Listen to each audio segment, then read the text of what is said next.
Para jamaah sekalian, hafizoni wa hafizakunallah. Di dalam Sahih Hakim terdapat sabda dari Nabi kita Muhammad sallallahu alaihi wasallam, "Atuhibbuna ayyuhan nasu an tajtahidu fi du'a?"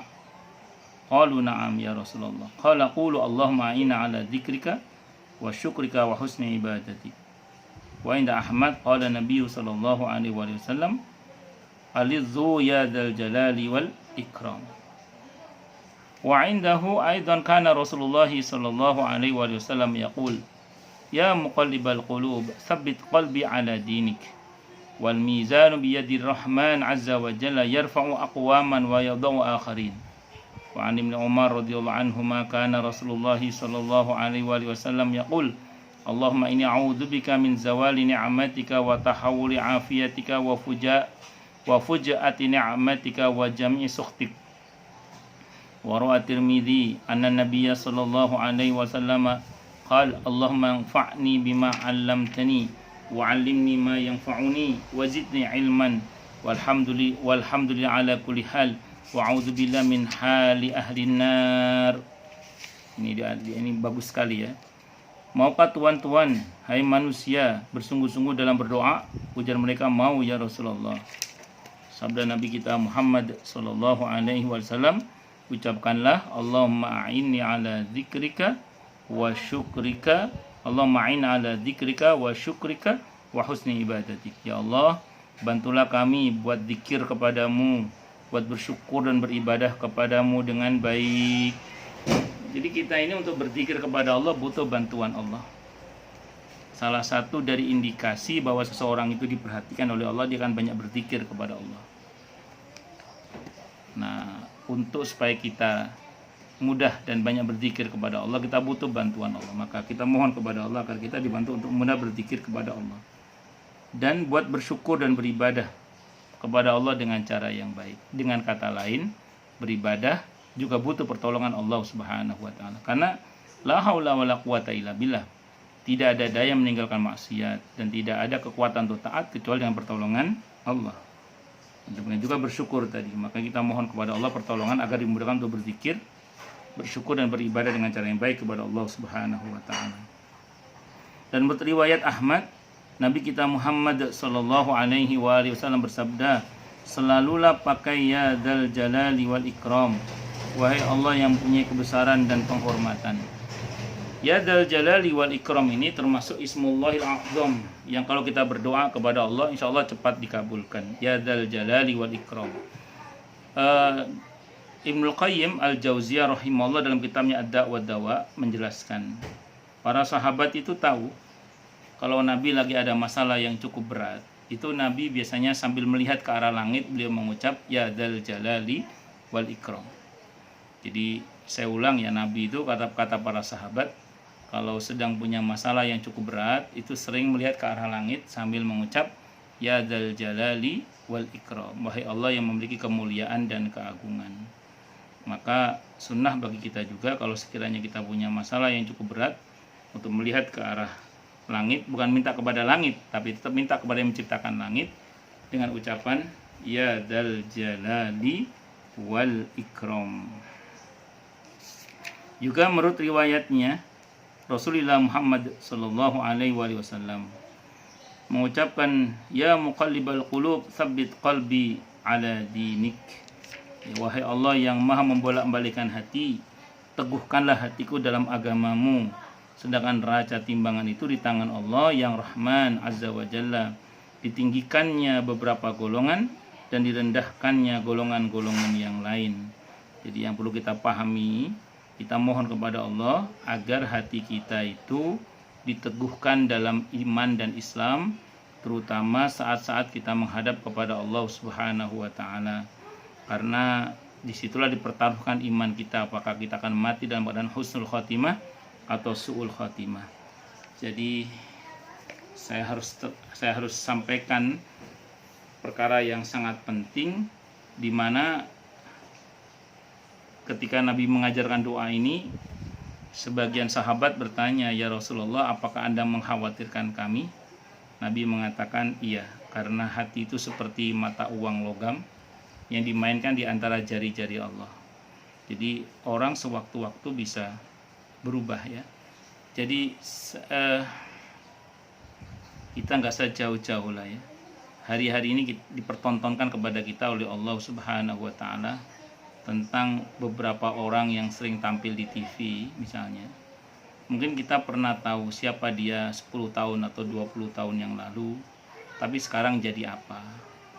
Jadi apa yang saya maksud, baik itu jadi yang lebih baik atau jadi yang lebih buruk, itu baru di dunia. Belum lagi banyaknya orang-orang yang tadinya kafir kemudian menjadi muslim.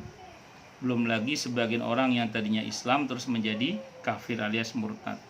Dan ini perlu dicatat dengan baik ya, bahwa Islam itu tidak akan hilang dari muka bumi. Saya ulang ya, Islam itu tidak akan hilang dari muka bumi ini. Karena kalau Islam hilang berarti kiamat.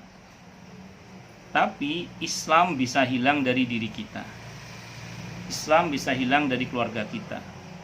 Bahkan Islam bisa hilang dari negara kita. Saya pernah ngisi kajian di Jatimakmur. Ada seorang ibu-ibu yang mendatangi saya. Dia bilang, "Ustadz, keponakan saya murtad," katanya. Astagfirullah. Udah kita doakan Bu semoga dapat hidayah, saya bilang. Terus ibu ini selang berapa bulan kemudian saya ngisi kajian di tempat yang sama, ibu ini menemui saya lagi. Beliau mengatakan, "Ustadz, keponakan saya murtad." Saya tanya, "Yang kemarin Bu, lain lagi nih Ustadz. Yang sekarang yang murtad yang pakai jilbab, naksir cowok dari Manado," katanya. Oke lah, kita doakan lagi Bu semoga dapat hidayah dari Allah. Itu satu keluarga itu, ngasih kakak beradik lah.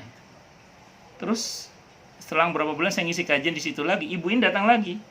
Beliau bilang, "Ustadz, kalau kemarin 2 keponakan saya murtad, sekarang ibunya yang murtad Ustadz. Na'udzubillah min syarriha." Jadi saya ulang ya, Islam itu bisa hilang dari diri kita, Islam bisa hilang dari keluarga kita, dan Islam bahkan bisa hilang dari negara kita. Kalau dari negara itu contohnya mana? Spanyol. Spanyol itu Islam berjaya kurang lebih selama 6 atau 8 abad. Dan saat ini dalam catatan informasi yang saya terima yang paling baru dari Wakasekjen MUI Pusat itu, Tengku Zulkarnain hafizahullah, beliau mengatakan saat ini umat Islam di Spanyol hanya tinggal 3%. Di negara di mana Islam pernah berjaya selama berabad-abad, di situ Islamnya hanya tinggal 3%. Makanya kita harus berdoa, ya muqallibal qulub, tsabbit qalbi ala dini, bukan apa-apa. Karena Islam bisa hilang dari diri kita, Islam bisa juga hilang dari keluarga kita. Terus dari Ibnu Umar radhiyallahu anhuma bahwa Rasulullah Muhammad sallallahu alaihi wasallam mengucapkan sebuah doa yang artinya, "Ya Allah, aku berlindung kepadamu dari lenyapnya nikmat-Mu, beralihnya penyelamatan-Mu, mendadaknya siksa-Mu, dan meratanya amarah atau murka-Mu." Jadi ini doa yang sangat bagus, di mana kita berdoa kepada Allah Subhanahu wa Ta'ala agar Allah melindungi kita dari pertama lenyapnya nikmat. Karena yang kita inginkan adalah nikmat yang Allah berikan kepada kita itu dijaga dalam keberkahan.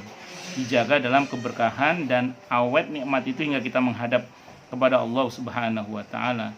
Kemudian kita berharap kepada Allah, berlindung kepada Allah dari beralihnya penyelamatan Allah. Artinya apa?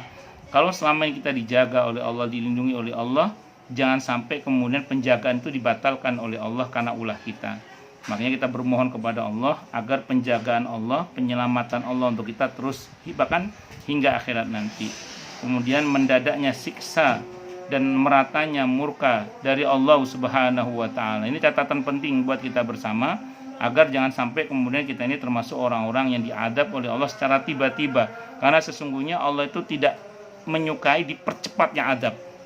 Ya Allah suka itu adalah penundaan atas adab.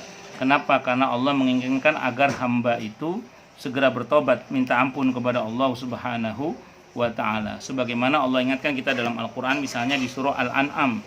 Surah Al-An'am ayat 44, Allah katakan, "Falamma nasu ma dzukiru bih, fatahna alaihim abwaaba kulli syai' hatta idza farihu bima utu akhadnahum baghtatan fa idahum mublisun. Maka ketika mereka mulai melupakan peringatan yang Allah berikan kepada mereka, mereka terus dablek, diingatkan dablek. Kata Allah, ya wis lain dablek terus, kata Allah, fatahna alaihim abwaaba kulli syai'. Kami buka pintu-pintu segala sesuatu. Jadi usahanya lancar, terus bisnisnya lancar, karir politiknya bagus, tambah durhaka tambah bagus semua. Tapi itu namanya istidraj. Istidraj itu apa? Luarnya saja nikmat tapi dalamnya laknat, sehingga cepat atau lambat itu akan jadi masalah bagi yang bersangkutan, baik di dunia ini, yang pasti di akhirat nanti kalau dia tidak bertobat kepada Allah Subhanahu wa taala. Catatan pentingnya apa? Allah itu tidak senang mempercepat adab kepada hamba-hambanya. Justru yang Allah suka itu adalah menunda adab itu. Bahkan tidak jarang orang yang akan diadab itu dikasih bonus oleh Allah dengan namanya istidraj, jadi itu kesenangan di dunia ini. Tapi ingat, ketika dia mencapai puncak kebahagiaannya, Allah akan cabut nikmat itu sebagai siksa untuknya secara tiba-tiba. Nah, Nabi berlindung kepada Allah dari disiksa secara tiba-tiba itu. Ya tentu secara umum kita juga berlindung kepada Allah dari semua siksa Allah Subhanahu wa taala dan meratanya murka Allah Subhanahu wa taala. Semoga Allah selamatkan kita semua dari murka Allah dengan rahmatnya. Amin Allahumma amin insyaallah. Wallahu a'lam bishawab.